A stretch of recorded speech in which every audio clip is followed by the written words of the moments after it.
Well, ladies and gentlemen, it's been a while since we've been live and any action here for Cone, but we are back for round one of the Chinese Grand Prix, the season opener, and unfortunately Stevan couldn't be here, but instead we've got Fandango who's here, and it's nice to see you yet again, Fandango. Yeah, the old team's back. Lovely to be here again for the season opener. I think I managed to reserve comp for the last season's season opener as well, so it's always a good race. It's always good to see who's going to be the movers and the shakers this season. Really interesting one of the Chinese Grand Prix, because I know in the real life Chinese Grand Prix it's not always been the interesting, but when it comes to league races it's always been interesting, especially down a long kilometre back straight where opportunities are most likely to happen, being the DRS of another driver and trying to send one down the inside, going into that hairpin there, heavy braking zone, coming from like 200 miles an hour down to like 40. Yeah, absolutely. That penultimate corner, the hairpin, is pretty brutal, and we definitely will see some overtakes there. Will we see a spin there? Because it's easily done as well. But yeah, there's a little bit of contact in Tier 3 in our race in that particular area as well, so we'll see whether or not it's any different in Tier 1. Tier 2 is currently underway, by the way. I've been watching that on the stream. Farrell's currently winning that race in Tier 2, Jet in second, and Liam Cross Liam, ERO Cross Liam, in third currently, with DeWill in fourth. But here we are in Tier 1, forget them.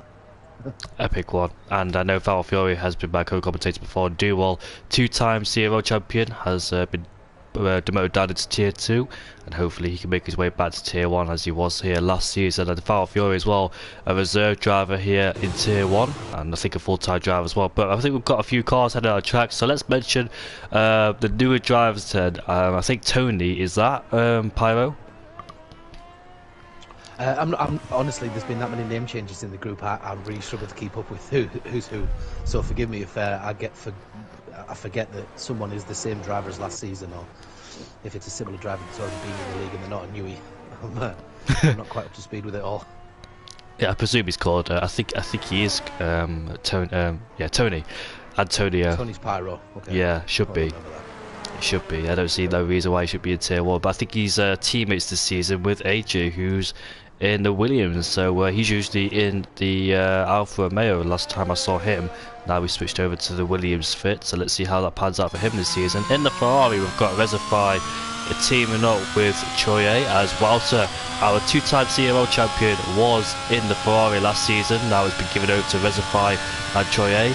And Walter's now in the Mercedes alongside Ken, so that's an interesting driver lineup. I've got many different driver lineups from last season. Jeroen and Nathan all together in the AlphaTauri. Safu and Victor are with each other in the McLaren. Liam and Leroy are with each other in Alfa Romeo. But I'm on board with Rezify as he makes his way around the final corner to start his first flying lap around the Chinese Grand Prix. Then let's see how it pans out for him in this early stage of qualifying. Then we make our way down into turn number 1, flicking it in at the 50-meter ball, just going down through the gears, let the engine do the braking. You can see him playing around with the throttle and the brakes there, rotating with third gear, coming down into second gear corner, but he stays in third. Upper shifted into fourth because it's very easy to lose traction. Just be very careful on the throttle there, as he does do, as now makes his way towards turn number 5, flat out here.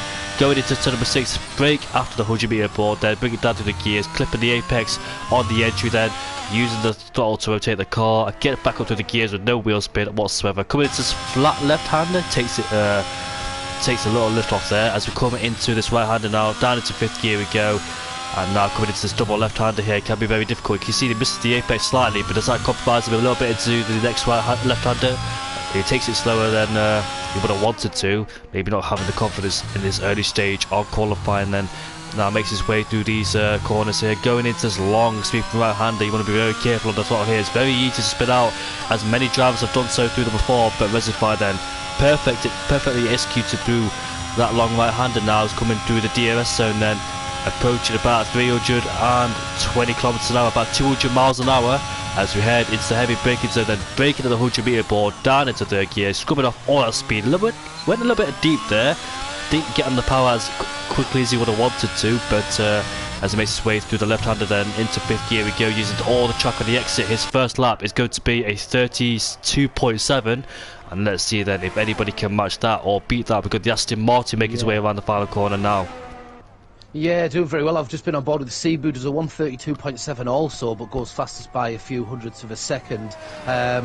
Interestingly, I've noticed that Victor Trigueiro, 18th drive. Oh, What's happening? I'm so sorry to interrupt, but Issa Kush coming out the final corner. The back end was just stepping out and eventually just went. And unfortunately, just got sent into a spin. As Orion, the Shazoo driver, has gone up into P1 with Victor on the medium compound tyres in P2. The only driver out there on the medium compound tyres has just put himself up into P2 then. So you can see he's gone for the balanced strategy. 3 sets of softs and 1 set of mediums. So he's used 1 set of mediums in qualifying. He's got 1 more left for the race then if he chooses to go that way. But Tony in second place with a 32.1. Sorry about my voice there, it's going a little bit, I don't know why. Maybe it's been still a bit rusty from before. Haven't commentated for a long time. Hopefully get over that. Yeah, just on board with Wouter, seeing him go through his lap. He is on a fast lap now, I believe, but oh no, sorry, it's red. He must have invalidated his lap, Wouter. So he's not going to set one this time round. He'll come back in and have another go. Welcome back, Troyer. It's been a while since Troyer has raced around in CRL, and now he's back in the Ferrari. Let's see how he goes then. So 2 drivers not set a lap time yet, or we can see about 3 of them haven't yet, because 3 of them, 40.5, 54.7 and 59.5, not representative from those 3, so they must have had a mistake there on their first flying lap, but they're still out there on the track, probably going for a second one, just backing off, cooling the tyres and go once again. Choye, one of the 2 drivers not set a lap time just yet, is about to make his way down into the heavy braking zone. They're braking at 100 metre board. Through the gears he goes, second gear corner. Just waiting for the throttle there. You can see the bit of wheel spin on the exit as he makes his way around the final corner there. Let's see what lap time he can set. A little bit wider than he would have wanted. And now he makes his way through the final corner. It goes up into P4, 32.4 from the Ferrari driver, 1/10 behind Chiru Vizza in P3. Yeah, there's only 2/10 sort of separates 5th to 15th at the moment. It's really tight between them, and you can just see that there's an absolute elite couple of times that have already gone in the top 3 drivers there. Well, top 4 really, including Troyer now. Leroy just passing the line, and Leroy puts himself P3 at 132.3. Good luck by him. And that is his same set of tyres, but he's done on 2 laps, because his first lap I presume he made a mistake, so he's done 2 laps on those set of soft compound tyres, and you know what the tyre wear is like around China, so his next lap should be much better with the grippier softs, the peak performance of the softs. And I think he's just run out of fuel as well, so he just made it to the line just in time before he ran out of fuel as well. So close call there from Leroy, and yeah, Troyer and Leroy the only ones out of the circuit, as everybody else is pitted then, waiting to go for the next run on a different set of softs. But I'm intrigued by Victor's time there in P6 on the medium compound tyres. I can't wait to see what he does on the softs. Yeah, that's a pretty amazing time considering we're in Tier 1 and the rest of the pack have fell short of him on soft. So yeah, looking forward to that. You never know what anybody else can bring out of the table as well. Can anybody hook that lap together to try and get themselves above the pecking order? But Shazoo Orion, I'm not quite sure if he's I think he's new around in CRL. I've not really seen his name before, so welcome to Orion from Shazoo, and he's currently at the top of the board with a 32.1. Yeah, not bad at all. Nothing what that reminds me of. I think it's Gladiator, Maximus Decimus Aurelius, or whatever he's called.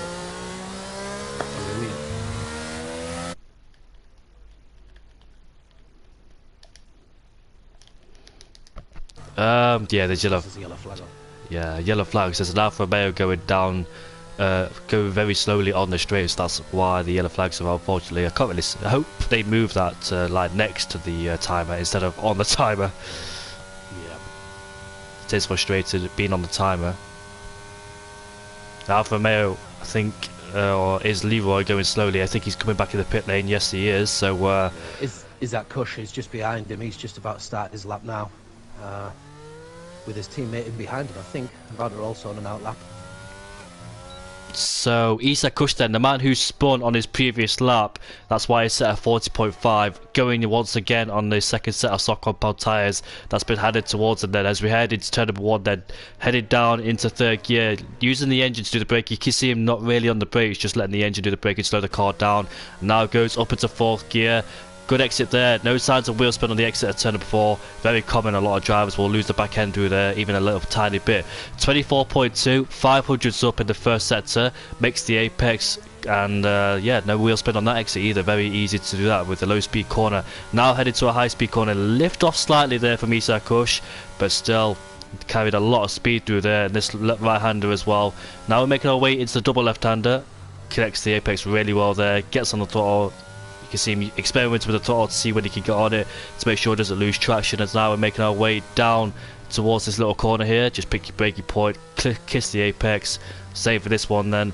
We've got to be really careful on the throttle here. It's very easy to lose the rear of the car, especially when the tyres are at their working best as well in terms of tyre temperature, because obviously that middle sector can really overheat your tyres. And now the DRS is then open towards this straight, making our way towards the heavy braking zone of turn 11, 325 kilometers an hour, 100 meter board. Locks up slightly, coming into the last few corners here, gets on the throttle using 4th gear, and now making his way towards that left hander. Can he improve? This is where he spun last time. Does he do it this time? No, he doesn't. Perfect this time. And now Isa Kush makes his way through the line. It's a 31.9. Wow. Good lap time there from the Aston Martin. His teammate, however, has popped into P7. Yeah, you can see how he opted to stay into 4th gear to try and keep that traction around some of the slower corners, and he's obviously got his throttle control absolutely bang on to put himself into pole, something I certainly couldn't do with no traction on a higher gear. I forever lose the back, so it takes time to master that, and clearly he's doing it quite well.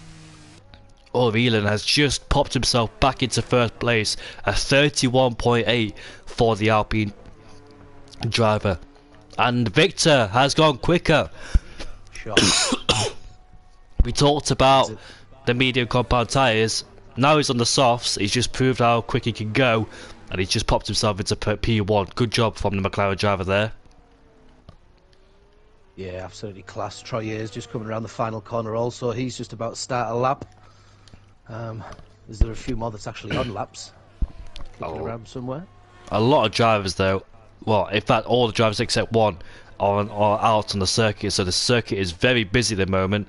And we've got a Haas make his way around the final corner. Is that Bonpierre as he pops himself into P11, so just outside the top 10, but does improve to about 3/10 on his flying lap. So more to 5 on Bonpierre. Only a few hundreds away from Joye to be in P10, and Joshua as well, so that's how close the times are between those drivers. And Walter has popped himself up into P4 in the Mercedes then, so he's finally got a lap time on the board as the Mercedes driver, our 2-time champion, and he's just behind Isa Kush by a few hundred. It's going to be very interesting this season with the new drivers coming in and the defending champions, and yeah, we'll see what happens this season. I can't wait for it. Yeah, absolutely. I was just seeing Rezafai. He wasn't on fast lap. He's also just invalidated again, so he'll be coming back in. I think we'll probably all have time to have one more attempt at it and get out there with 5 minutes still to go, or over 5 minutes still to go. Looks like quite a few are coming into the pits now, charging up for the final attempt. Let's see who could take pole position away from Victor. One McLaren in first and the other one in last. Unfortunately there for Safu in P20, but he is 3/10 up in the middle sector, so let's see what he can do on his lap then. Can he get anywhere near in the top 10? And makes his way towards the heavy braking zone. Exit with a little bit of wheel spin there as he now makes his way towards the final corner. Let's see what lap time he can pop on the board. It's going to be a 30... Oh, Alfa Romeo has hit the wall, but thankfully has escaped with no damage, hopefully. Let's see who that was. Is that Leroy in P9? I just saw it in the background. Yes, it was Leroy, and it looks like he's improving by 4/10, and that lap time has just been thrown away in the last corner there, unfortunately for him. 4/10 would have put him into P5, or maybe above, depending how much time we find in that last sector. But unfortunately for Leroy then, 4 minutes and 45 seconds left to go, has thrown that lap away. He's got one more attempt at it. Yeah, I flicked over to see Leon had also just outbroke himself a little bit going into the pits. He was sort of facing the wall, so I had to reverse back. But I don't think he got any damage in the process. Didn't look like he did, but I didn't actually see it. I only saw him in front of it. But yeah, they're pretty much all in the pits now. Ken's out, but from what I can see, he's invalidated a lap, so that's probably his end lap anyway. It's quite reminiscent of Antonio Giovinazzi when he did it back in 2017, replacing Pascal Wehrlein due to his injuries from the Racer Champions. from 2016 heading into 2017. So Giovinazzi crashed there. I think he did it in the race too. I think he did it twice actually. One in the qualifiers, so she did the one in the race. So, but this time Leroy was able to escape without any damage, and he could continue with 3 minutes and 50 seconds left on the clock. We're just waiting for the main driver, or all the drivers, to start heading out for the final flying attempt. What is Tony doing? He's P7. Yeah, I was just about to say, Tony is currently on a flying lap, I believe, just coming in the middle of the first sector. We'll keep an eye on him then. Tony, I think the man who took pole position back in Spain, but yeah, he's been very fast. This is the driver I want to talk about, because he's been super quick qualifying, but when it comes to races, for example, Singapore, when we had that chaotic race when he brought out the first safety car, and he's been, yeah, he's caused most first safety cars, unfortunately. But I really hope he's finding his rhythm and pace, because I know he's quick. I raced against him and others have seen his pace as well, but I really hope that he can hook it up. As you can see there, coming through these slow speed corners, he's really hooking up the car and not missing the line, not missing the apex, getting on top when he needs to be. His middle sector is going to be 2/10 up, I think, in the middle sector, which is good, and that's going to put him into like P5 and P4. It depends if he can find more time in the middle sector. And now making his way through that long right hander there onto the straight we go. Very crucial to get a good entry on the straight, otherwise you'll be falling into the clutches of your rivals with the help of the DRS as well. As now we're making our way towards 325 kilometers an hour, about 201 miles an hour. Heavy braking zone, into the heavy braking zone we go. Lock up there for Tony, but still manages to make the apex, no problem. No signs of wheel spin either. Flicking our way into this left-hander. This catches a lot of drivers out as well. And now making our way towards the line. Let's see what that time it is. It's 31.8. Goes P3. Nice. He did indeed find a little bit more time in that final sector. Well done, Tony. And look at that, just in time as well, because a lot of drivers have just exited the pit. So good job Tony wasn't starting a lap, otherwise I'll have a lot of traffic to negotiate his way. You can see in the full map there, a lot of drivers now just entering the middle sector, coming out of turn 6. Yeah, I saw that OP Liam as well had not gone any quicker, I think, on his last attempt, but he's coming around the final corner again now, so he's going to be on his final lap. Let's see what the Alfa Romeo driver does then in P8. His teammate just behind him, separated by 4 thousandths, as Liam then makes his way to start his final flying lap. And got to really hook it up together then. So can he improve position from P8? This is another driver I want to keep an eye on this season, because I know last season he had glimpse, good pace as well. Remember him and Leo, who's unfortunately down to P18, is Leo. Hopefully he can improve on that. Separated by 1,000 between him and Carlberg. Carlberg, by the way, our Tier 2 champion, moving up to Tier 1. And let's see what he could do. He's currently down to P17, but we'll see what his last lap produces. And majority of the drivers then are on the straight or heading towards the heavy braking zone. Nathan's the first one to cross the line in that group. And we're on board with Liam then to see what he can do in the Alfa Romeo to boost his positioning. And now making our way through that double left-hander. Into third gear we go. Now up into fourth gear. Let's see what he does in this middle sector here.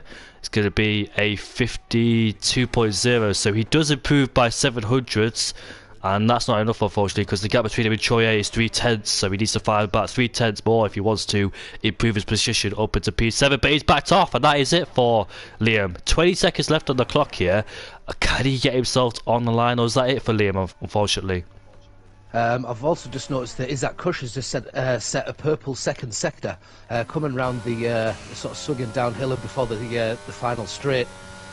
So keep a little eye on him. I didn't see the time though against what he's going for, to see whether or not he did good enough in his first sector, but we'll see. He's only got two turns left, the hairpin and then the final corner. Isaac Kush in P5 then. Can he improve on that as we make our way towards the final corner? Is it going to be pole for the driver from Singapore? As he makes his way towards the line, it's going to be a 31.6. And he's on pole position then. What about Victor, Giroud, Tony, or Orion in P5? Can they take it away as they come on the back straight now? Followed by Nathan. Nathan's in front of them as Shizu Orielin is making his way out of the hairpin then as he makes his way towards the final corner. Can he take pole position back away from Isaac Kush as he makes his way towards the line? It's going to be a 31.6, and unfortunately hasn't done so. Look at the gap between those two. Oh my word, 6,000. Victor Trigueiro on the back straight at the moment as well. He's only got one corner to go. Can he beat them? Some unbelievable lap times there. 6,000, like you said, it's just incredible. But Victor, it says he's not using any ERS. He's full on ERS. He's backed off. Yes. I don't know what's happened. But something didn't look like he'd invalidated. Might have just lost the back end or something. Jeroen can't go any faster because he's invalidated and he's coming around the final bit. Troye is also going from side to side, telling me that he's backed out. AJ coming around the final corner, but he's been invalidated, so that's it. That is all of them.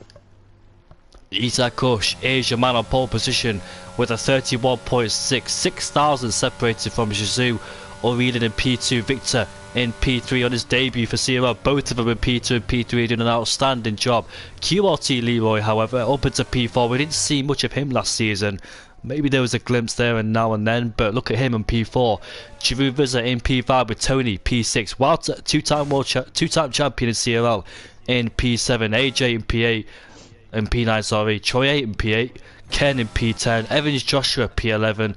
Not Jack in P12, Liam in P13, Bonpierre P14, Reservoir P15, Leo P16, C P17, Safu P18. Nathan, however, disappointment for him in the AlphaTauri, followed by Carl in P20. Disappointment for the two-time champion in Tier 2. Yeah, Tier 2 last season. Yeah, is it Carl Vanderberg? I might be making that up, so sorry if I am, but. Can't remember what the VD stands for, but it might be Vanderberg. I might be wrong. I might have just completely made it up, so sorry if that isn't good. Judging by these results then, are you surprised by anybody being out of position? Maybe Nathan. I don't think he'll have expected to be at nearer the bottom. But his race pace has always been good, so we'll see what he can do in the race. Not wholesomely surprised, really. No, obviously this Victor Trigueiro shows unbelievable pace, but then Izat has done wonders there. That's pretty special. Only 5,000th second to split the front two, though. So hopefully that transpires into a race that shows that much competitiveness as well. Really hope it's a tight battle between those guys as well. Walter, I think he's a bit out of position as well in P7 there. Do you think? Well, you know what he's got him in him about. He's shown that season upon season, so you can't rule him out. I wouldn't rule him out if he was 20th. A nice sunny race for all of us there at the Chinese Grand Prix, then hosting the season opener for CRL. Let's see what the season brings, and this race brings as well. Can't wait to see what happens in the next few minutes here. I've just seen in the chat as well. Good evening, everyone. We Scott Dodds, I believe it's We Scott D. He said it is Vanderberg. Danny, you're spot on. So I'll pat myself on the back for that one. And Tier 2 has just finished as well, so perfect timing for all those viewers to transfer to Tier 1. And I think Val won the race in Tier 1. Did he? Yeah, good job to him. Tier 2. Farrell, did you say? Yeah. Yeah, he was in the lead. I think he had to do a decent stretch on the hards. A pretty good back end of the race on the hards. I think he was going for it from quite early doors. I think. Yeah, I'm actually tuned in. I only saw it for a little bit. But here we go on the formation lap. Tier 1 in China. Yeah, so 19 viewers as well. Good evening, everyone. Good evening, everyone. Farrell won the race. Crossland in P2. Dewell finished in P3. Dry and no safety car, but we'll definitely dry here. But will there be any safety cars around here at the Chinese Grand Prix? And let's have a look at the tyre strategy. So 3 drivers have opted for the medium compound tyres. So Victor Thiago in P3, his job is to overtake the hard runners as quickly as he can, maybe get them off the line if he can with the extra grip on those mid-range tyres and pull away. That's his job before he switches over to hard compound tyres. But it could be quite difficult with the DRS, but how easy or difficult will it be? You can see the Aston Martin there already pulling away from Victor and Jesus Aurelian in P2 there. Yeah, he's still there. Victor overtook him on the formation lap. In fact, he's behind a few cars, is Aurelian.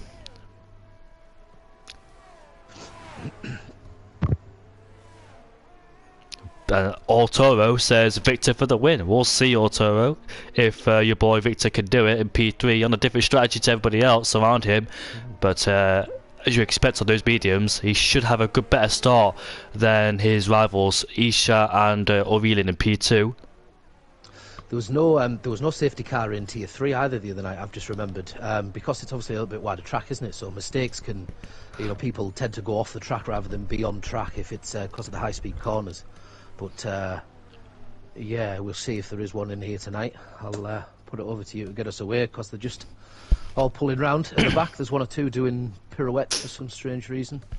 Yeah, it's all about the extra heat in the tyres.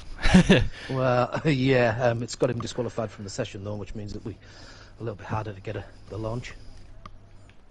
Will there be a few meters back, I wonder, from the original grid slots? That's what happens if you don't slot into position correctly. But here are the lights then.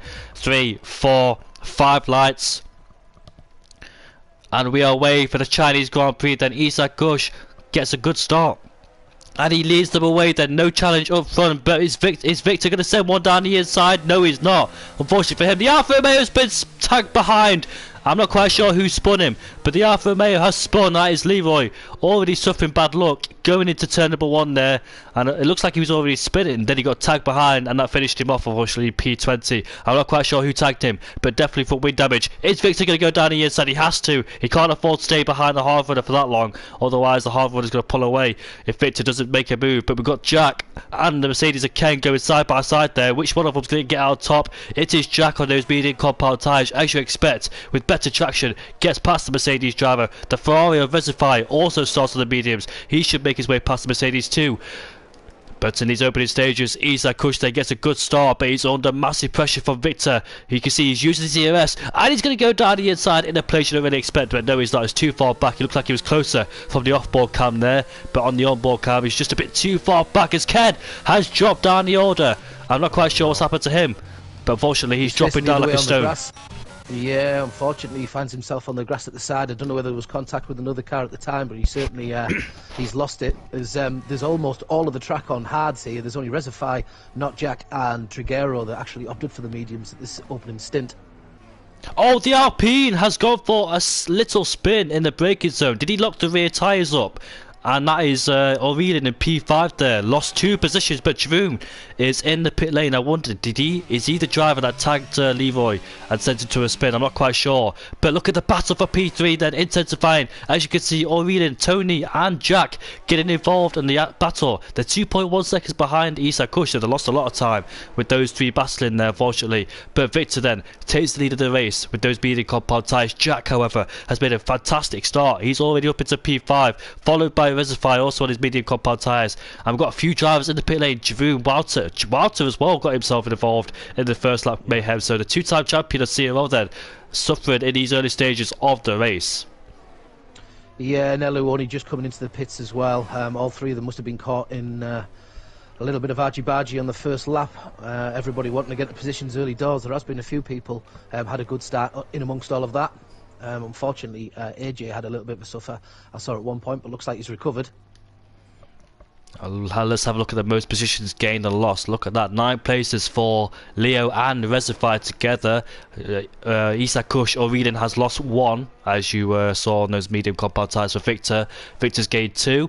Tony's gained 2, Jack's gained 7, so good job from Zach on those medium compound tyres. Jack, sorry, on those mediums. In fact, he's about to take a place away from Tony then, as they're side by side. No DRS, it's going to be a drag race and a battle with the ERS as well. How much ERS are willing to dump in these early stages, trying to get past each other? Jack's going to go down the inside of Tony, and that's a good move there, up into 4th place ahead of the Williams driver. But the Williams driver knows he's on the hard compound tyres, so he should get it back later stages in this race. But Victor sets the fastest lap of the race. He needs to try and get Isak Kush out of his DRS zone, because DRS now is activated. It'll be more easy to pull drivers along in the train, and that'll be even more difficult for Victor to try and dispose Isak Kush, try and get rid of him if he can't do that in his early stage of the race, because he will get DRS and be able to stick with him for the time being, unless he has a mistake of course. But as you can see there, Victor with the flashing light at the back of his car indicating he's used a lot of ERS in these early stages of this race, dumping the battery to try and get rid of Isak Kush. But Isak Kush is also down on ERS too, but he could save it because having that DRS is able to keep him with him without using any ERS. Yeah, also noticed Troyer had some front wing damage. He's just had to come into the pits. He was on the hard tyres as well, so that's a bit of a strategy wrecker because he has now come onto mediums on lap 3 and only just come out the pits, so a bit of an issue back there for him as well.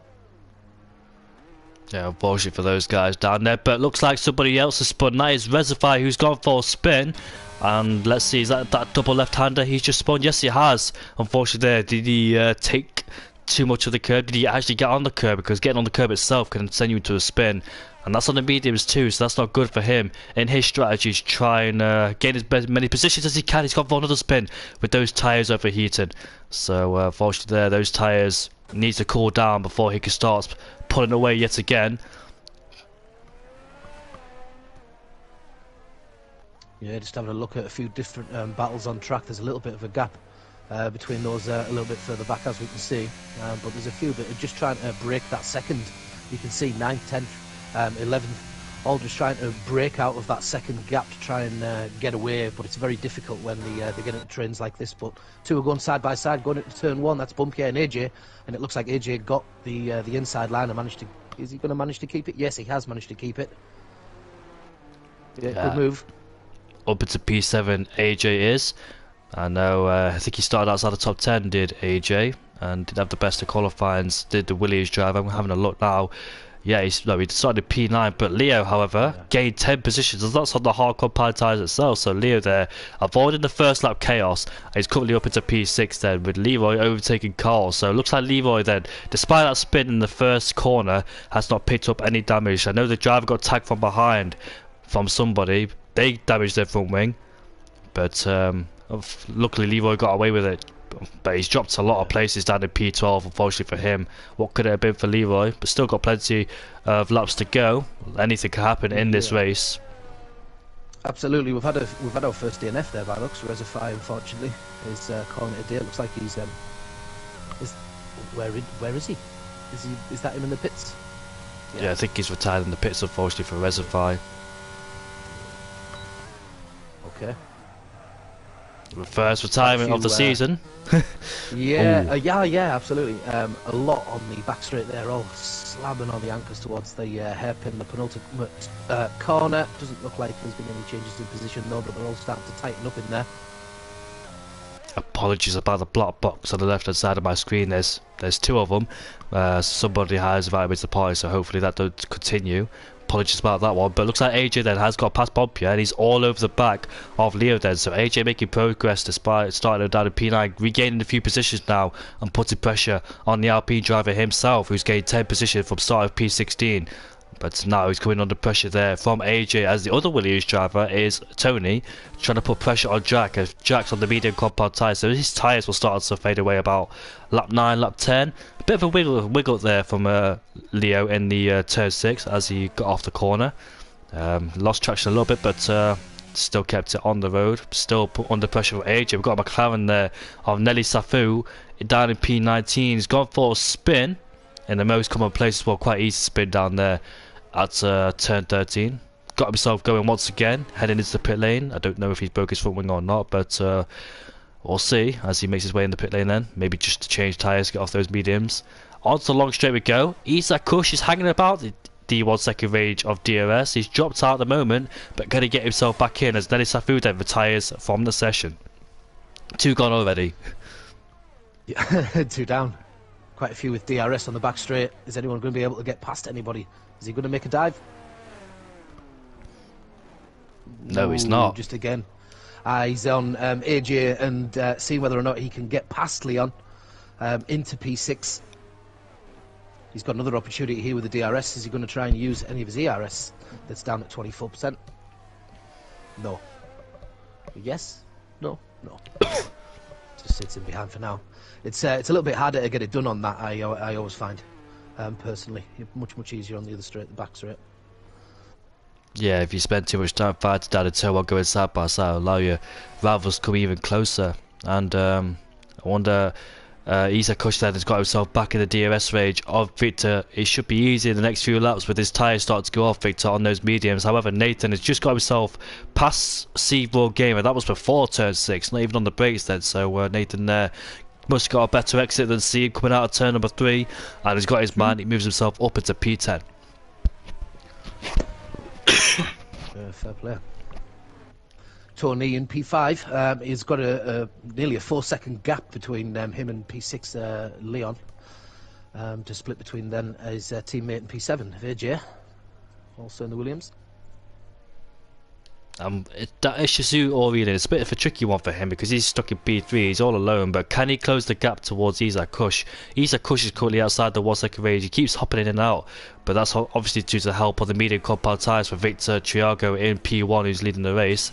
AJ is getting closer towards, he's actually going to make a move down into the hairpin, we go, heavy braking zone, and AJ, can he make it stick? You can see the RP trying to stick around the outside, and he does so, but they're both going side by side, but Leo then tucks in into the final corner. Goes a bit wide as well with this Leo in the final corner. Now got DRS back on AJ, but will he fancy a move down into turn number 1? Is he close enough? He's trying. He's got it to the floor. Whoa, that'd have been very, very brave, and if I'm being honest, maybe a little bit silly to try and do that into turn 1. So he doesn't, and it's a clever decision from Leo. Yeah, we had Leo and Leon last season, and when they were both fighting, it was so confusing which one to say, Leo and Leon. In fact, Leon's not actually here tonight, is he? If I'm not mistaken. No, he's not. Leon is not here. Good pace did Leon last season. And yeah, Leo. we've seen, in terms of pace and strategy here, that obviously Victor's chose to try and get out in the first place and get away on the mediums and use that slightly faster tyre, but obviously there's not huge amounts between it, but there's certainly enough. And he's obviously confident enough in himself to have the pace in the hards to keep ahead. But yeah, it's only just over a second. He's keeping out of DRS. That's all he needs to do, really. It's more important. As the laps go on for Victor and not Jack in P4, the hard tyres will start to become better in the next like 5 or 6 laps, I think. However, Leo then back of AJ, kept in the DRS zone, and now he wants that P6 back away from the Williams driver. And down the inside he goes then into the hairpin. You see how break himself, goes a bit wider, there goes AJ, he spun! Optimistic on the throttle there was the Williams driver. Unfortunately there, sent himself into a spin, and now he's got pressure from the Red Bull right behind him. And he's dropped a few places from Bompio as well, so he's back into P8 where, well, he started in P9, but unlucky there for AJ. Can he close the gap again, once again, towards Bompio and Leo? They did have the pace, but can he do it once again? Getting more cloudy. I did call that we'd see at least a spin on that corner tonight as well. It's so tricky, certainly if you're on the inside of a 2 wide, or even harder so when you're 2 wide. Nathan in P10 though at the moment. He's less than half a second behind Evans, who's half a second behind AJ. So they've caught right up as a result of that. Can they capitalise? Because Joshua now inside the DRS, as is Nathan to him, and Sieb to him, and Leroy to him, and Carl to him. So yeah, there's not a great deal between that middle pack. Is anyone going to be able to do anything and break that chain? Just all stuck in that classic DRS train. It's quite difficult to make their way past, especially if you're in the middle of it, of course, with a guy ahead of you benefiting from DRS. But it's all about, well, look at the clouds. It's getting very cloudy into Fandango. Yeah, it looks the way. Will it go to the end? Tony is just going to have a go on not Jack in P4. I think he might get this done. He's got enough track to do it. It's going to be probably a slightly later break, but he got past. Hard break, manages to keep the car tight, keeps the car in front. That's nice, good exit as well. Again into that fourth gear, keeps it nice and high for the traction, and gets around the final corner and stays ahead. Looks like he's got a good enough exit for him to not be taken either before turn 1. That would be right. So yeah, good take. He's on the mediums still, possibly still the quicker tyre. As you say, it might be a few laps before they swap over. I suspect those two. I suspect those two might be pitting around lap 12, lap 13, maybe more if they could continue like this. But that's why the Optimus strategy is more beneficial, because obviously you can go very long on the hards and reduce that stint on the mediums. Like you'd only do about 11 or 10 or 11 laps on the medium compound tyres. It helps you in the early stages, but it's just so difficult to pull away on those mediums. and especially with the DRS train as well. That's not, you're not able to gain that much time on the mediums, and as you are on the hards towards the mediums. But yeah, they chose their strategy, unfortunately. But it's sort of track position obviously means a lot here as well, I think, because if you are locked at that train, you ought to be certainly at the front of it. Even if you get taken, you can then still tuck back in behind. It's very difficult if you get locked at the back of it, so I think strategy will be a big one.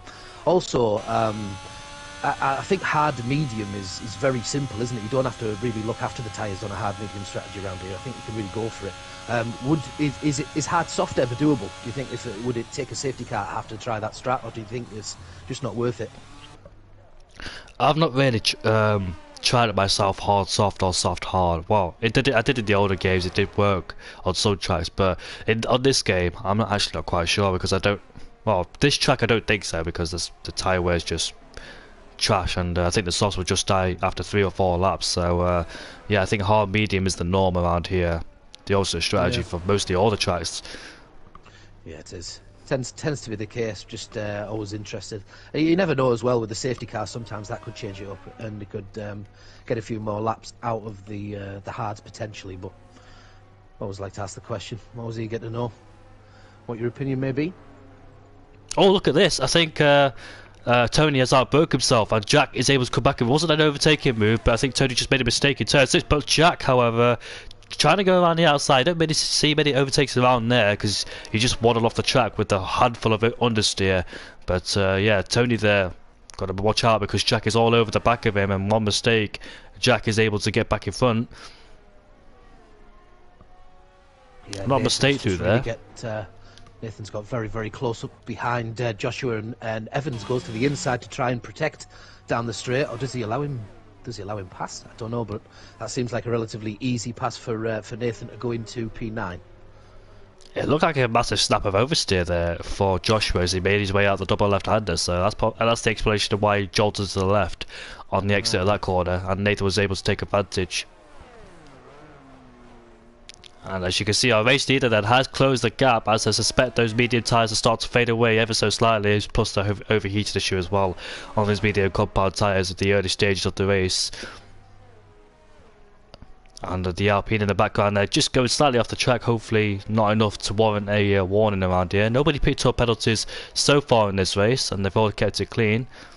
But however, Isaac Kush then is really in our race leader, as Victor Triago managed to take the race lead away from Isaac Kush on the second lap. And now Isaac Kush then putting pressure on the better hard compound tyres against Victor.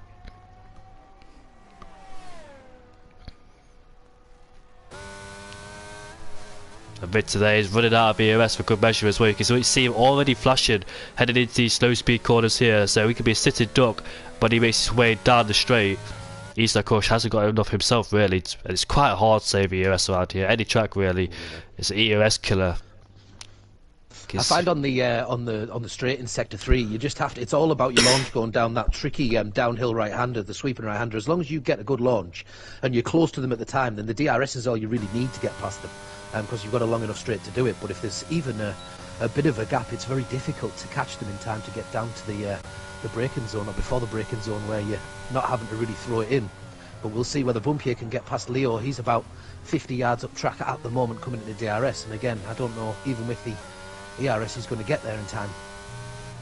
And as the pit lane goes Victor Triago, you can see those tyres are starting to fade away, and now it's finally made his pit stop. So off the mediums, and he goes onto the hard compound tyres, and you can see those tyres are already all dissipated. His pace dissipated from those mediums, and now he switches over to the hard compound tyres. Let's see where he rejoins. I think he will rejoin right to the back of that DRS train. Not a good place to rejoin, unfortunately, having to battle those cars side by side, Joshua, and yeah, he's got the move done against Zeeb. I think Zeeb made a slight little bit of a wide exit onto the final on the final corner. It just took him out to the right a little bit. When you go over that bit of roughage, it looked like he didn't quite have the grip, and he caught him quite fast. Joshua managed to get the take done by turn 1 and puts himself into P9.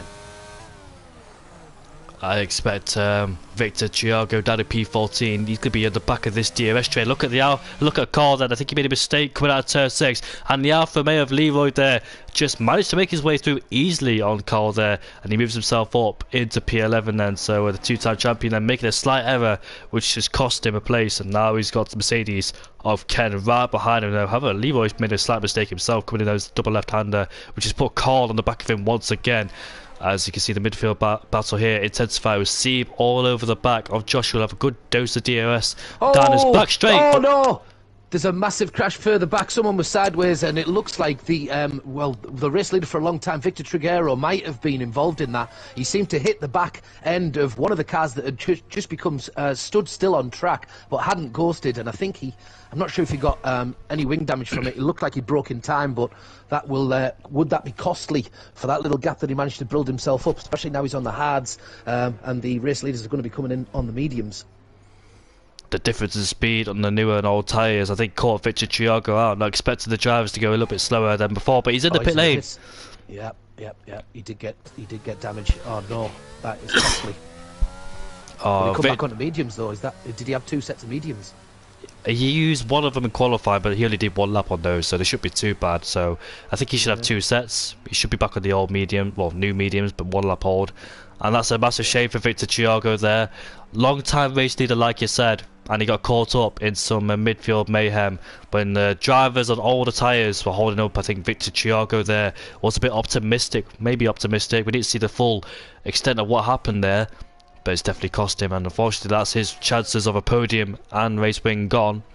He just needs a safety car right now. It looks like he's got good pace though. Hopefully he can claw his way back through the field if a safety car does come out for him, but that's unlikely unless a crash happens at the final corner, because that's where it's most likely to happen, with the final corner being very difficult, very easy to lose the car to that particular section right there.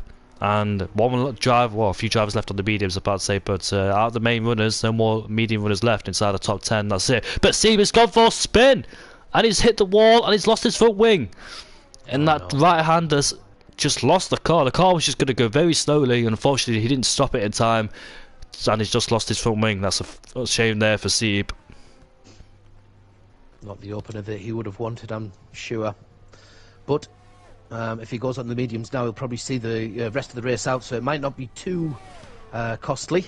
It still might only be a one-stop for him all the same. He'll just lost a bit of time, but we know that the top 15 get points. Or is it the top 15 actually that get points? Top 12? If this season. I'm not quite... I didn't read the rules. But I'm not quite sure. Been a couple of rule changes. We'll bring you up to speed on them soon. I'll have a little look. A yellow flag down there. That's someone entering the pit lane. That is Steve. So those yellow flags are cleared up quickly. It's Dragon on Speed has cleared it up, and he says it's the top 12. Oh, nice. Wow. Thank you, Dragon. Chance to get down to it in time. Yeah, I did say it's a top 12, so I'll give myself. And oh no, Victor has actually retired. Oh, that's such a shame. Such a shame. Because he's had a worldy start to this race. If we're being honest, he handled himself really, really well in the first few laps. Started from I think it was P3 in the end, but managed to get himself first before, unfortunately, getting himself into a bit of bother and going at the back of a bit of a mistake further back after he'd made his pit in the field. But that's a shame. That's what happens when you start medium compound tyres. When you come out the pit lane and rejoin in a hefty load of traffic there, you've got to be really careful not to hit the back of drivers on older tyres. You carry more speed than them, but we've got a spinner down in the double left-hander there. That is Jeroen Visser, who's gone for a spin.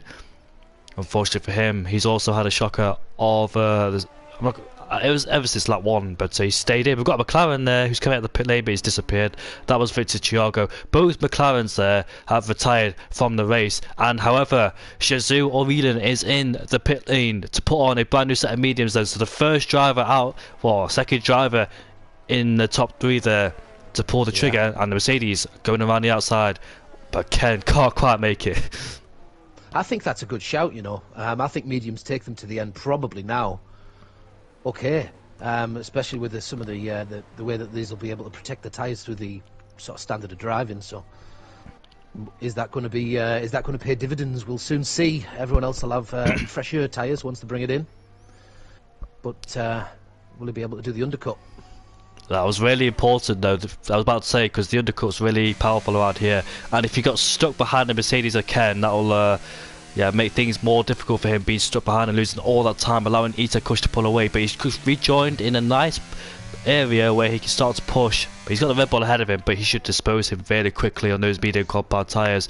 And I think Isa Kush then might respond on this lap to protect himself against the undercut threat from Shazoo O'Reilly. O'Reilly had to do it though, because he was, well, not in the DRS range, and I think the undercut was the only thing he could do really. And Isa Kush then is in the pit lane, and let's see where he rejoins, as O'Reilly then is on the back of Joshua. He's too far back to make a lunge down the inside here, way too far back. And what's happened? No, sorry, I just saw Tony. He was coming into the pits, but he was absolutely flying. But he got his braking absolutely spot on. It just looked like he was absolutely flying at the pits, not wasting even a tenth coming into the pits. So fair play, it was an unbelievable entrance. I was quite impressed. Here we are then. Isa Kush comes out the pit lane as O'Reilly then too far back to make a move, but those tyres need warming up. So can he use this opportunity to close himself and get himself in that DRS range of Isa Kush while he needs to warm those tyres up? The mediums though don't take too long to warm up, because obviously the mid-range tyres there, and should be warmed up as quickly as he could. And O'Reilly then, can he close himself? He's got 3/10 up in the first sector, purple first sector there from O'Reilly.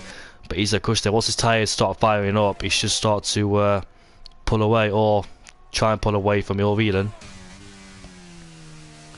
We've got Strauss saying we need a safety car in the chat. Might spice things up. It would certainly make things interesting. Right smack bang in the middle of the race, so it probably wouldn't suit anybody's strategy exactly, but well, I suppose actually there. Oh no, as it happens, that's probably a lie for all of these at the hards now. They'll be switching soon. It depends when they all come in. Nathan's doing well for himself though. Finds himself in P4 after that's quite a few positions jumped. I'll just have a little look at those position changes. Leo, current race leader, has gone from P15 to P1. P16 actually, he's up 15 places. Yeah, Nathan up 15 places as well, as is Bump here. And here they are. So the first two come in pits, first three. Is that staying out? Is that stayed out? So he's going to do one more on the hards, or two more potentially. But Aurelian gets the fastest lap of the race in P2 now. And Tony overtook Walter. Walter, who got caught up in the first lap shenanigans, pitted early in this race. He should pit again, because those medias won't make it towards the end, unfortunately for him. So also lots of position changes, a lot of drivers headed the pit lane. Leo, Nathan, AJ and Bompier and Carl as well. But I think Ken, let's see how many people is left to stop in this race. Just Ken, Ken. Yeah. Valtra had to stop early doors, didn't he? So he's 15 laps through the mediums now. So I would imagine he'll be coming in to put his hards on, or maybe try and sit him as long as he can. I don't know. He's 15 on the medium now. I really wish we could see what happened the first lap of the race, because a lot of things happened. As we can see, Bompier and Joshua going side by side. Bompier just came out the pit lane, and now he finds himself in a battle with Joshua then as they go side by side. Joshua's the inside line, the most preferred line, able to take the racing line ahead of Bompier then. So Bompier, unfortunately for him, lost out on that one. But as you can see there, Leroy also in the battle for P11 as well. After he got caught up in the first lap, he almost lost the car as well without the double left-hander, but thankfully saved it. And Bompier with the help of the DRS there, can he get himself back into P11 ahead of Joshua? Followed by Leroy as well, double slipstream for Leroy there as we make our way on the long straight. Looks forever to get on the long straight, going to be really careful as Isa Kush then sets the fastest lap of the race. I noticed previously, in fact we'll commentate the battle for P11, Leroy pulls out the slipstream. Looks like he's got more straight line speed than Bompier, despite Bompier having DRS himself. And now they're going side by side into the hairpin. Leroy with the outside line gets better traction, and I think he should be able to get ahead of Bompier, which he does do. Moves himself up into P12. Next target is Joshua then. Can he get him into turn number one?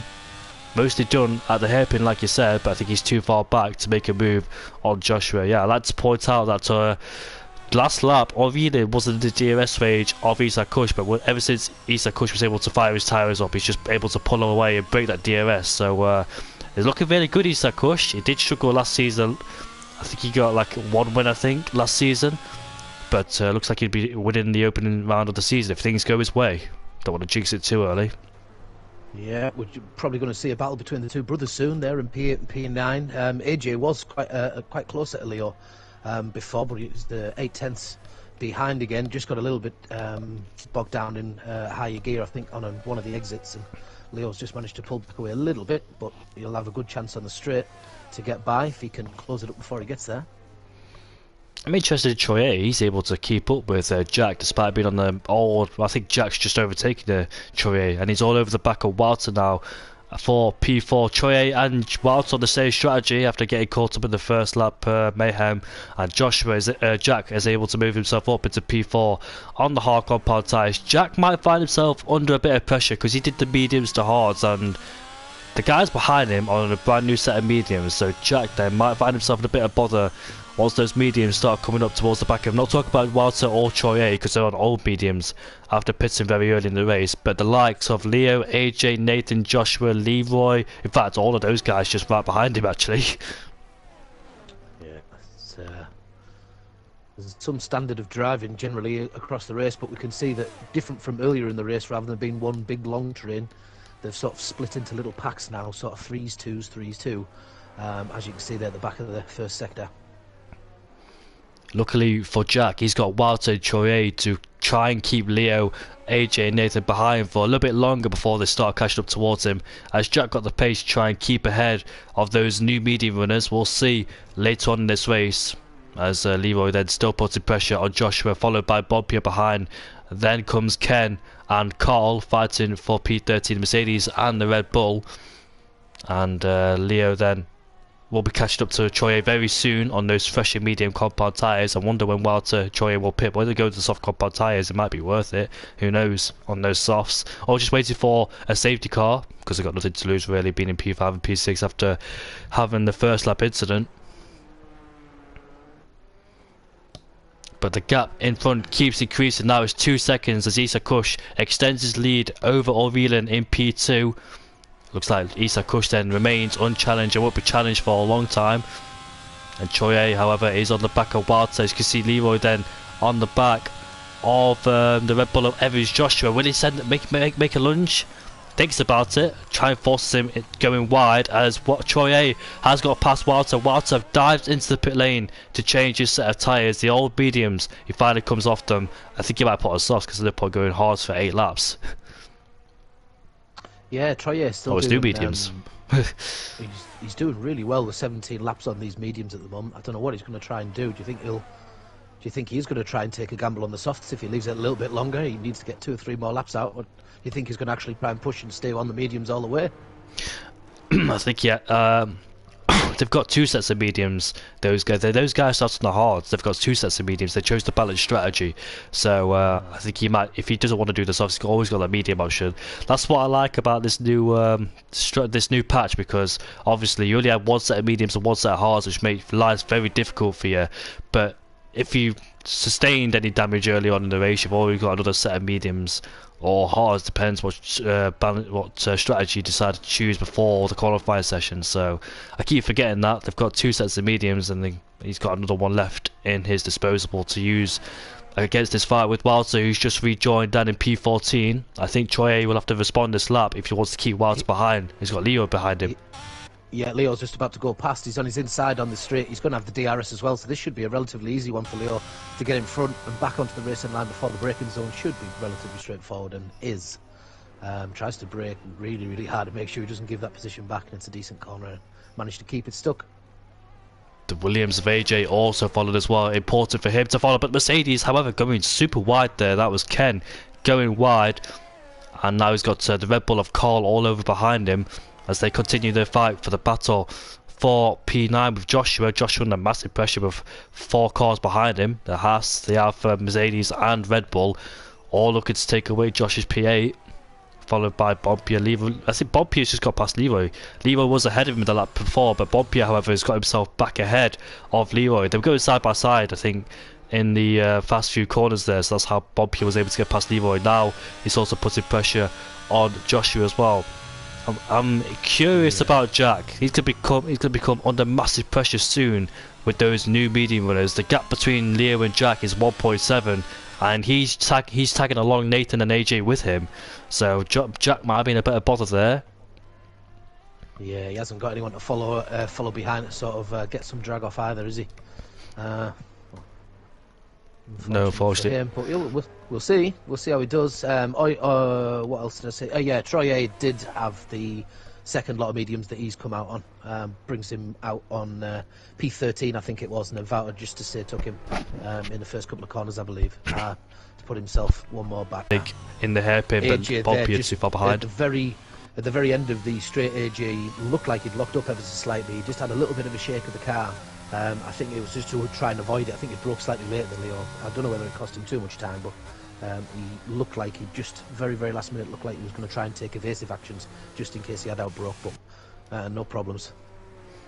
And however, Leo has brought that gap down towards Jack. The gap is 1.2 now, as it was 1.8 the previous lap. So Leo then pushing hard as he can to try and, well, he's under massive pressure from AJ and Nathan. Once he gets in the DRS round of Jack, it should be good for him. He made a mistake going into turn number 6 there, going a bit wide than he would have wanted, and he lost a little bit of time too. The gap is back to 1.5, but in these fast few corners with the extra grip, he should bring that gap down. He wants to get in the DRS range now, preferably before AJ overtakes him in the straight, because once Leo gets the DRS of Jack, it'll be hard for AJ and Nathan to overtake him. Nathan's already suffering from the DRS train, not able to overtake AJ or Leo, being the last in that DRS battle between those guys. And Bompier is super close to the back of Joshua there. Look at that, you can see all the cars, you can put a blanket over them, that's how close they are between those guys. I don't know who to watch here. There's lots of people I want to watch, but I can't. I'm trying to flick over a few myself, just having a little look at the interval time from Jack, just seeing if he was able to actually keep the pace, and for the majority of that lap he has. He's lost a few tenths. I think by the end of the whole lap, I think there is a few tenths down. Just on the tighter corners is where it seems to be the difference. But yeah, he's going to do well to be able to keep Leo behind for too much longer. Bob Pierre has got past Joshua. He moves himself up into P8. However, what happened to Leroy? Because there's something happened to him, the right-hander, and he was overtaken by Ken before the DRS zones, well, the DRS line. So something happened to Leo on the exit of that corner, but they got the throttle too early. I'm not quite sure. But Walter set the fastest lap on his brand new set of the medium compound tyres. No safety car, fortunately, to give those drivers a second chance in the race, the ones that suffered from the first lap contact. But Leo now has got himself in the DRS range of Jack. He starts to use him now to protect himself against AJ and Nathan. AJ will probably want to get past him, or would have thought I got past him before he got caught up to Jack. But Leo could use the DRS at the back of Jack now to keep himself protected from AJ and Nathan. At the start of this lap as well, I was on board with Evans Joshua in P9. He got right close to Bumpier, but had to back out just before the first turn. And unfortunately, that's cost him a little bit of time, as Bumpier's managed to get the best part of a second, or full second now, back ahead of him. And he lost the back end ever so slightly, Joshua, there on the double left-hander, and there's another 3/10 dropped, and that went from unbelievably close to getting by him to dropping right and having a bit of problems with ERO Ken, who's behind him a little bit tighter as they come towards the straight. Is he going to get this done? I think he probably will, because I think Joshua won't be able to get much pull from the car ahead, but there's the straight line speed of Joshua. Is that going to make a difference? No, not by the looks. There's Ken that goes alongside him towards the hairpin. Is he going to get it all the way done? Looks like he pretty much has by the time they got down there, but you can see just in behind him Leroy and Carl also starting to hunt down. So last few laps are going to look pretty interesting. 4 to go. I just wonder what happened to Joshua, because ever since Bobby overtook him, Joshua just fell back. And Javu Vizza has retired from this race in a place where a safety car could be deployed. Is a safety car necessary? He has gone off the track at turns 7 and 8. Will a safety car be deployed? And it would have came out by now, so I don't think it will be. Nah, it won't be. Unfortunately, for some drivers. Yeah, he's off track. I don't think they'll give that. Where is he off track? I can't really see where he's crashed. Just on the left-hand side. He's well off to the side. I don't know if he's even... Has he pulled? No, he wouldn't have pulled there. I couldn't see him there. I was on board with Jack, who's just passed him. Not Jack, should I say. But yeah, he's out. Race done. It's a shame our champions of CRL Giroud, Vizza and Walter both having their troubles in the first season opener. And one's still in the race and the other one's unfortunately just retired. Followed by Leo. both McLarens and Reservoir. Leo? Yeah, sorry, Leo was 4/10 then. It was looking like it was coming down just before he was about to come onto the straight, but I think that knocked Jack. He has managed to keep maybe half a second all the way down there, so straight line speed's quite similar between the two of them. I think Leo just has to be patient though. I don't think he has to worry just yet that he's going to get by. Still 3 laps to go, and realistically those in front of them, Tony, is probably too far away at this point to really worry about. Shout out. Top 3 might already be the top 3. Shout out to Tony, however, in this race. P3, just done a fantastic job so far. We've laughed at him for his bottles and mistakes in the past, last season especially, but first race of the season, looks like he's on form, and he's P3 at the moment, and on his course to scoring his first podium of CRL in this first opening round of the season. I didn't expect a podium to come this quickly, but managed to make it work. Well, making it work for now. Well, I was going to say, yeah, let's not kill him with a few laps to go. The jinx is a real thing in Cone, as we've seen from quite a few of the commentators in the past. Suffer from early. He just had the double left-hander there. Sorry for Leo. He looked like he just had a little bit of a slippage of the back couple of tyres, but he's broke really hard there. He's obviously trying to get as close as he can to Jack to try and get this turn done on the long straight, but again finds himself half a second behind going onto it. So is he going to be close enough to get it done this time? I also noticed before he's braking, as we make our way the straight, if you go on board with him, he's lifted off then braking. You can see the fuel light is popping up on his car as Nathan has overtaken AJ, so Nathan then is ahead of the Williams driver. Leo is lifted off before he brakes, and he's lifting and coasting, because as you can see there, the fuel light is popping up on his car, so indicating he's not going for the move just yet, because he wants to save a bit of fuel before he does so. And Joshua, however, past Leroy into P10 he goes. Bumpy and Ken has pulled away from each other, well, pulled away from the group behind they were in. Yeah, a lot of these are probably under fuel, and sometimes it pays dividends, especially if there's a safety car. But if you find yourself in quite a fast, flat-out race, and you've been competing a lot and using a lot of your ERS, you can find yourself needing a little bit towards the end of the race. But we'll see whether that affects any of the drivers. It'll certainly take their pace away, which you don't want when everything's still all to play for, even with 2 laps to go. Main highlights of this race is the midfield battles so far. It's been really good to see these midfield battles happening, as Walter has overtaken Carl. He's moved himself up into P12 on those fresher mediums than Carl has on his car.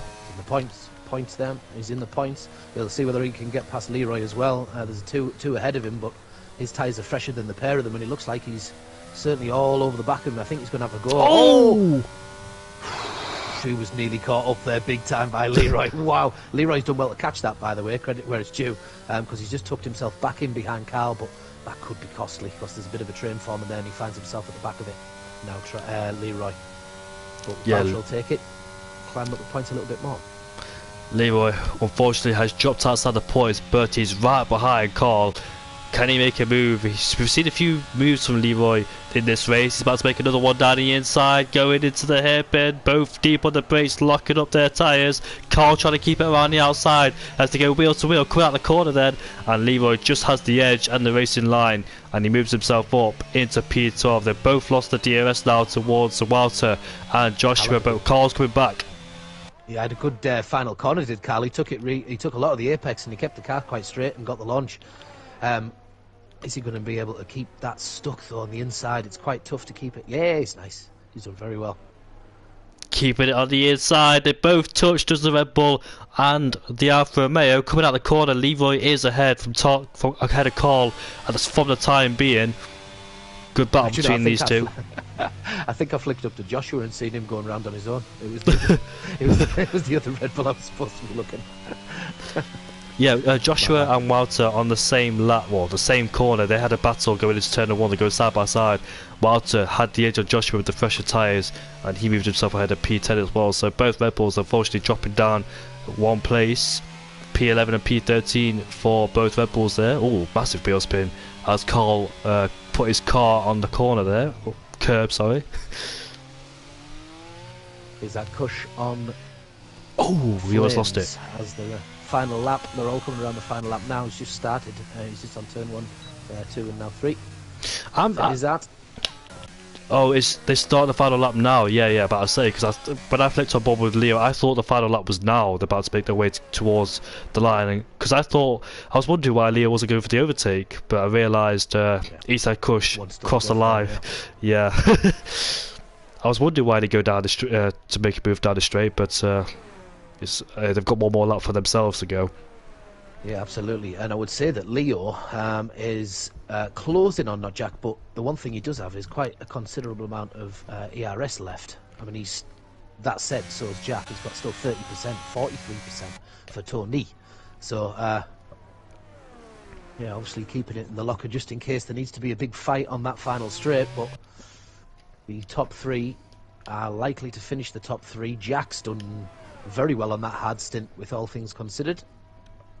He has defended from those guys behind. I thought they'd made their way past very quickly, but that he's kept them behind. But might have to do a bit more work. I've seen Leo making a few mistakes now and then, going wide, just losing the car slightly on traction as well. He needs to keep it nice and tidy if he wants to claim P4 away from Jack. But we've got a spinner, and that looks like. Oh, Isak Kush has just won the race ahead of Shazoo Orelan in P2 there. The battle's mainly focused on Jack and Leo. Can Leo drain all his ERS to try and get past the AlphaTauri? Is he too far back? Yes, he is. You can see him there running out of fuel. Nathan has run out of fuel, unfortunately. He's dropped behind his brother. And that's a shame there. They're all running out of fuel with no safety car to help him gain it back. Tony in P3 ahead of not Jack in P4, Leo in P5, AJ in P6, and he's run out of fuel too, I think. Yes, he has. And there goes Ken, who's just overtaken him on the line. So is Bob here. No way. No way. So yeah, obviously there was quite a few that was nursing the fuel for quite some time. Wouter, he managed to get a couple of places back up, and he's also got the fastest lap with a 1:34.3, so he'll get an extra point for that. But yeah, maybe not the start that he wanted. Nathan was up there with probably being one of my driver of the day today. He'd done really well, and then that's just kicked him maybe off the top spot from Tony's. Tony's been pretty decent. Who was the other one as well? Really, Leo. Kush have both been fantastic. Leo, Leo jumping 11 spots as well. Yes, that's it, indeed, Leo, who finished in P5 from P16, which is just a monumental effort as well. And that's us. That's Perceived took the fastest lap away from Wouter. He put on the soft compound tyres towards the end, did Steve. So that point is now been given. No, I don't think the point has been given to Steve because I was outside the top 10, top 12, wasn't he? Yeah, he is. I'm just seeing Kevin DeWill's comment in the chat saying about the Booth brothers, but he's put a TLE to make it the Bottle brothers. Yeah, unfortunate for them too, right at the very end of the race, just to lose out on the fuel. That was so close towards the end, but others have capitalised behind him. When there's such a close train, that can happen. But it's just the first race of the season. You know, it's an opener. We have a good idea now who we need to be keeping an eye out for. It clearly shows that there's very minor mistakes in this tier really to cost you so many positions when the pace is so good and the drivers are so consistent. It's going to be a good season by the look. Yeah, Tony on the podium for the first time. In fact, or Shazoo or Whelan on the podium for the first time too. So 2 new podium sitters in the first race. Isak Kush, however, fantastic job to him. Gotta give credit where it's due. Ever since, kept it nice and under control. Deserves the race win after an unlucky season last season, but this looks like he's turned it around in the first race alone.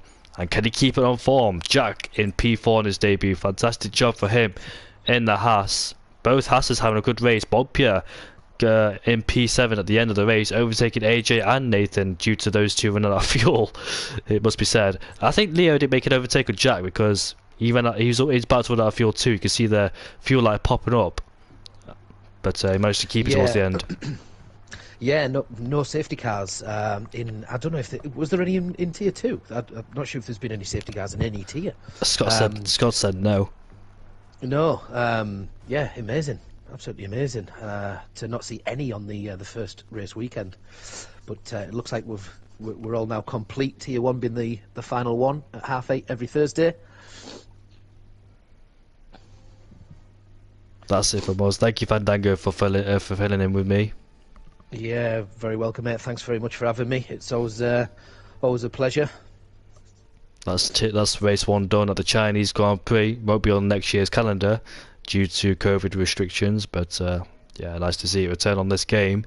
That's it for us. Congratulations to Isak Kush, first race victory of the season for the season opener. Singapore driver, can he keep it going? Can he keep the momentum going? Can Giroud Visser? Can Victor fight back? And also Walter too. That's it from us. We'll see you at 8:30 at the next round for round 2 for tier 1 at 8:30 yet again. Join us then for next week, but for now, it's goodbye. Thank you, Fandango, once again. Thanks very much. We'll see you at Brazil. Oh, what a track to race at.